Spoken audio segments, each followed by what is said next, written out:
আজকের ফটোশপ ক্লাসে আমরা দেখব কিভাবে এরকম একটি স্পাইরাল তৈরি করা যায় এবং খুব কম সময় এবং খুব সহজেই। তো এই জন্য আমরা এটিকে ডিলিট করে দিচ্ছি। আমাদেরকে প্রথমে একটি নতুন ডকুমেন্ট নিতে হবে।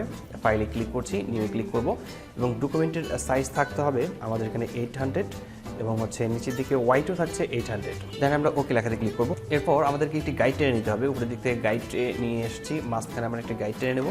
ঠিক এই দিক থেকেও আমরা একটি গাইড টেনে নেব। গাইডটিকে মিডল করে নেওয়ার পর আমরা পেন টুলে ক্লিক করছি, পেন টুলে ক্লিক করব। পেন টুলে এখান থেকে অবশ্যই পাথ সিলেকশন থাকতে হবে।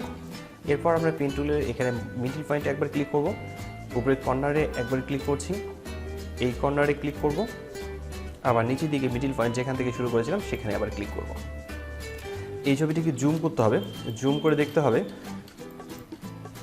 সব দিকে কর্নারে ঠিকঠাকভাবে এটা মিলেছে কিনা।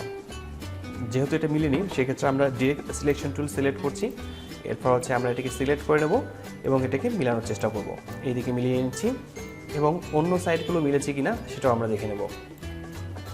এই সাইডটাও মিলেছে এবং মিডিল পয়েন্ট থেকে মিলেছে কিনা সেটাও আমরা দেখব। মিডিল পয়েন্টও এখানে মিলে গেছে। এখন আমাদের কাজ হচ্ছে এটাকে শেপে কনভার্ট করা। শেপে কনভার্ট করার জন্য আমরা আবারও পেন টুলে ক্লিক করছি, পেন টুলে ক্লিক করার পর শেপে ক্লিক করব। শেপে ক্লিক করলে এটি শেপ চলে আসবে।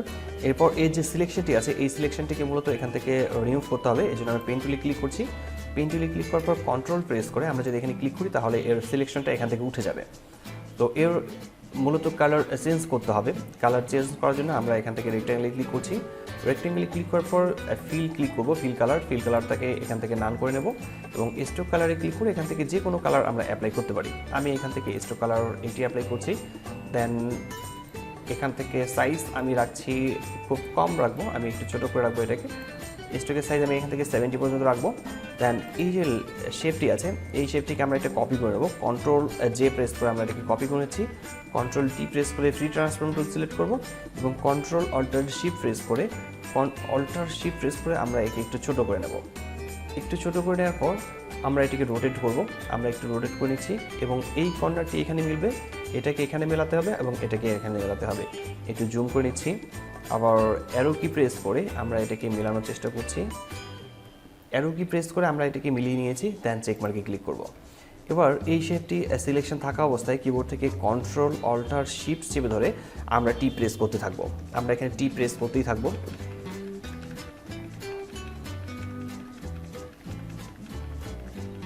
আমরা এখানে টি প্রেস করছিলাম অনেকবার এবং আমি এটাকে জুম করে নিচ্ছি এবং এটার সিলেকশন আছে এই জন্য আমি পেন টুলে ক্লিক করব। পেন টুলে ক্লিক করার পর কন্ট্রোল প্রেস করে এখানে ক্লিক করলে এর সিলেকশনটি উঠে যাবে।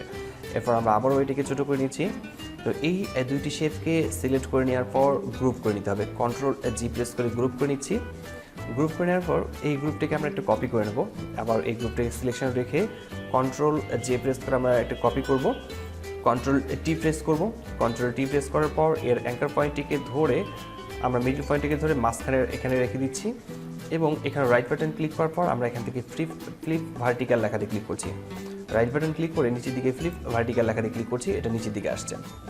এরপর চেক মার্কে ক্লিক করব। এই গ্রুপটাকে আরও একটি কপি করে নেব। গ্রুপ সিলেকশন থাকা অবস্থায় কন্ট্রোল জে প্রেস করে কপি করে নিচ্ছি এবং কন্ট্রোল টি প্রেস করে সিলেক্ট করব। এর পয়েন্টের দিকে মাঝখান থেকে ধরে এখানে নিয়ে এসে রাখবো। রাইট বাটন ক্লিক করছি এবং রোটেট এখান থেকে 90 ডিগ্রি CCWতে ক্লিক করছি।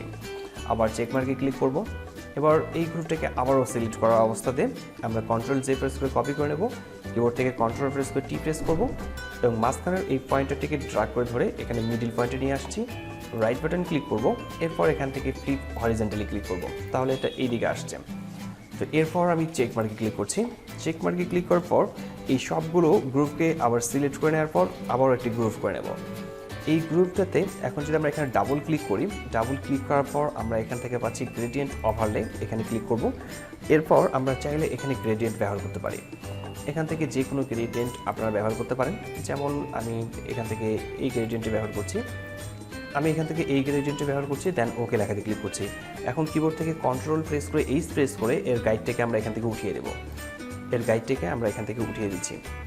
তো ঠিক এভাবে আমরা খুব কম সময়ে আমরা যদি স্পাইরাল ইফেক্ট তৈরি করতে চাই খুব সহজে আমরা তৈরি করতে পারবো। আশা করি বিষয়টি বুঝতে পেরেছেন। কোথাও সমস্যা হলে কমেন্ট বক্সে কমেন্ট করে জানাতে পারেন, আমি প্রতিটি কমেন্টে রিপ্লাই করি। আজকে টিউটোরিয়ালটি এখানে শেষ করছি। দেখা আছে ফটোশপের নতুন কোনো টিউটোরিয়ালে। ততক্ষণ পর্যন্ত ভালো থাকবেন, সুস্থ থাকবেন। ধন্যবাদ সবাইকে। আল্লাহ হাফেজ।